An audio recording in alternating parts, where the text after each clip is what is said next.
विधवा की शादी। सिर्फ 30 साल की थी नीलम जब कार हादसे में उसके पति की मौत हो गई। उसके गोद में था उसका 4 साल का बेटा और ढेर सारी जिम्मेदारियां।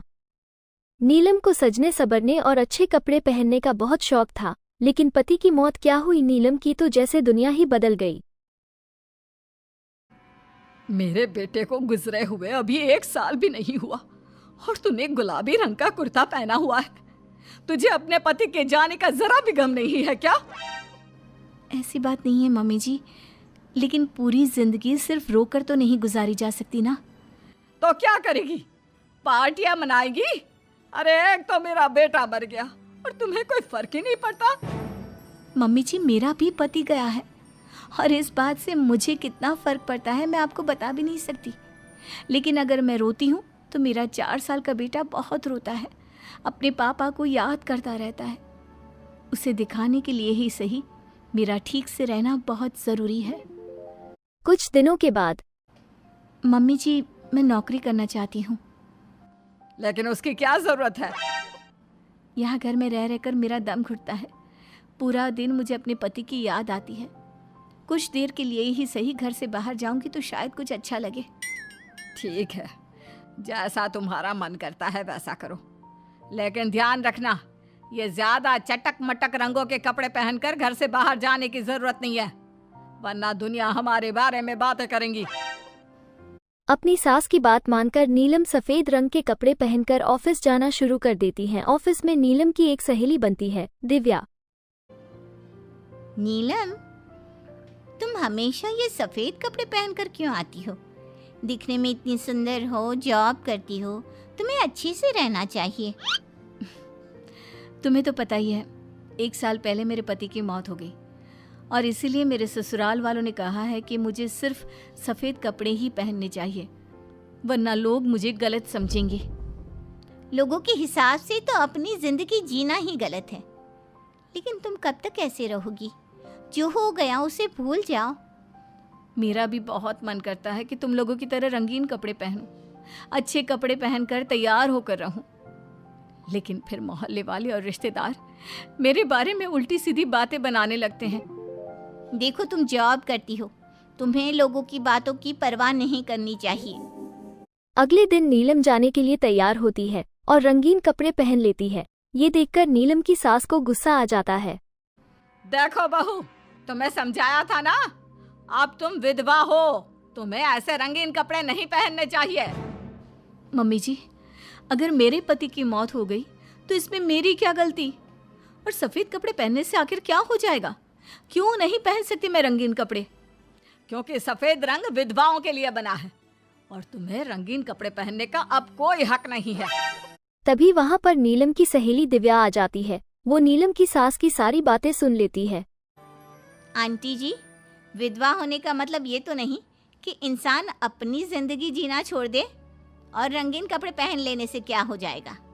एक विधवा लड़की बाकी के सारे काम तो करती है ना, खाना खाती है, घर के काम करती है, फिर रंगीन कपड़े क्यों नहीं पहन सकती? वो इसलिए ताकि विधवा होने के बाद किसी दूसरे आदमी की नजर में ना आए। अरे रंगीन कपड़े पहनेगी तो सुंदर लगेगी, फिर कल को आकर कहेगी मुझे दूसरी शादी करनी है, तब हम क्या करेंगे? हाँ तो ठीक है ना, इसमें गलत क्या है? एक विधवा को अपनी जिंदगी जीने का पूरा अधिकार होता है, नीलम को भी है। चलो नीलम, तुम यही कपड़े पहनकर मेरे साथ चलो।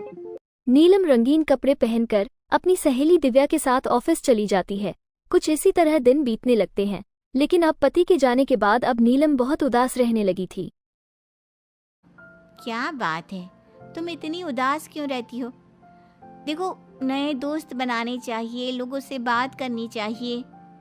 तुमने देखा ना कितनी मुश्किल से सफ़ेद रंग के कपड़ों से मुक्ति मिली है, और अब रंगीन कपड़े पहनूंगी, दोस्त बनाऊंगी तो समाज मुझे वैसे ही जीने नहीं देगा। इस मामले में तुम्हें समाज की परवाह नहीं करनी चाहिए नीलम। लोगों का काम क्या है? बातें बनाना ही तो है। कुछ दिनों के बाद नीलम के ऑफिस में एक लड़का आता है। उसका नाम अमर था। वो धीरे धीरे नीलम को पसंद करने लगता है और एक दिन वो नीलम से कहता है, नीलम, तुम मुझे बहुत अच्छी लगती हो, मैं तुमसे शादी करना चाहता हूँ। लेकिन अमर, मैं एक विधवा हूँ और मेरा 4 साल का एक बच्चा भी है। मैं तुमसे शादी नहीं कर सकती। मुझे तुम्हारे विधवा होने से कोई फर्क नहीं पड़ता। मुझे तुम एक अच्छी इंसान लगी और इसीलिए मुझे तुमसे शादी करनी है। लेकिन मुझे मेरी फैमिली से इस बात की परमिशन कभी नहीं मिलेगी। तुम उसकी चिंता मत करो, मैं तुम्हारे घर आकर बात करूंगा। कुछ दिनों के बाद अमर नीलम के घर पहुंचता है। नमस्ते आंटी जी, मैं अमर हूँ। मैं आपकी बहू नीलम से शादी करना चाहता हूँ। मुझे तो पहले से पता था। पहले तूने विधवा वाला सफ़ेद रंग छोड़कर ये रंग बिरंगी कपड़े पहनने शुरू किए और अब तेरा चक्कर भी चल रहा है। नहीं मम्मी जी, आप गलत समझ रही हैं। मैंने ऐसा कुछ नहीं किया। अगर ऐसा कुछ नहीं किया तो फिर कौन है ये लड़का? और यहाँ हमारे घर तेरे साथ शादी करने की बात करने क्यों आया है? आप नीलम को गलत समझ रही हैं। मैं नीलम को पसंद करता हूँ और उससे शादी करना चाहता हूँ। उसने मुझसे कभी ऐसा नहीं कहा। चले जाओ हमारे घर से। हमारे यहाँ पर विधवा बहुओं की शादियाँ नहीं करवाई जाती। समझ में आई बात? अमर वहां से चला जाता है और नीलम की सास उसे बहुत उल्टा सीधा सुनाती है। कुछ दिनों के बाद पड़ोस में एक शादी होती है। वहां पर सारी औरतें तैयार होकर आती हैं। नीलम की सास भी उसे वहां पर चलने को कहती है। नीलम सफेद रंग के कपड़े पहनकर अपनी सास के साथ वहां जाती है, क्योंकि ऐसा उसकी सास ने कहा था। पर सारी औरतें काफी सुंदर तैयार होकर आई थीं। देखो तो मेरी साड़ी का कलर कितना सुंदर है, तुम्हें पसंद आया? और ये देखो मेरे कंगन, पिछले महीने ही दिलवाए थे मेरे पति ने। कितना अच्छा डिजाइन है ना? अरे तुम्हारी मेहंदी तो दिखाओ, रंग तो बहुत सुंदर आया है। लगता है तुम्हारा पति बहुत प्यार करता है तुमसे। और नहीं तो क्या। और वैसे भी ना, मुझे मेहंदी का ये लाल रंग बहुत पसंद है। अरे जरा उधर तो देखो, ये नीलम वहाँ पर क्या कर रही है? हम सबके बीच में विधवा का क्या काम? अरे इसका यहाँ होना तो मनहूसियत है। इसकी सास को इतना भी नहीं पता कि इसे यहाँ नहीं लाना चाहिए था। ऐसे सफेद कपड़े पहनकर बैठी हुई है, दूर से पता चल रहा है कि उसका पति मर गया। नीलम की सास ये सारी बातें सुन लेती है और फिर अपनी बहू के उदास चेहरे तरफ देखती है। नीलम की सास को इस बात का एहसास होता है कि उसने अपनी बहू के साथ अच्छा नहीं किया। घर आने के बाद नीलम, जरा मेरे पास आना बेटा।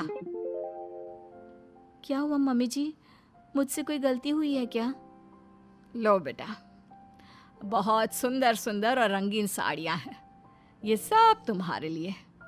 और सुनो, वो जो लड़का उस दिन घर आया था ना, क्या नाम था उसका? अमर। उसे कहना कि वो मुझसे आकर मिले। लेकिन अचानक क्या हुआ मम्मी जी? सब ठीक तो है ना? आप ये कपड़े मुझे क्यों दे रही हैं? और अमर से क्या काम है? बेटा, मेरे बेटे की मौत के बाद भी तुम मेरा इतना ख्याल रखती हो, नौकरी करती हो, पैसे कमाती हो। आज जब उस शादी में मैंने दूसरे लोगों की बातें सुनी, तब मुझे इस बात का एहसास हुआ कि विधवा होने के बाद भी तुम्हें जीने का अधिकार है। मम्मी जी, मैं कुछ समझी नहीं। देखो बेटा, जो चला गया वो चला गया, लेकिन आज के बाद तुम रंगीन कपड़े पहनोगी, खुश होकर रहोगी। और हाँ, मैं खुद तुम्हारी शादी अमर के साथ करवाऊंगी। लेकिन मम्मी जी, आप ये सब क्यों कर रही हैं? मैं तो आपके कहने पर सफ़ेद कपड़े पहनकर शादी में गई थी। वही तो बेटा, मुझे अच्छा नहीं लगा। और ऐसा तो किसी किताब में नहीं लिखा कि विधवा होने के बाद एक लड़की को सिर्फ सफ़ेद कपड़े पहनने चाहिए। अगर तुम ससुराल में रहकर अपनी जिम्मेदारी उठा सकती हो, तो फिर अपनी जिंदगी में सारी खुशियों पर भी तुम्हारा अधिकार है।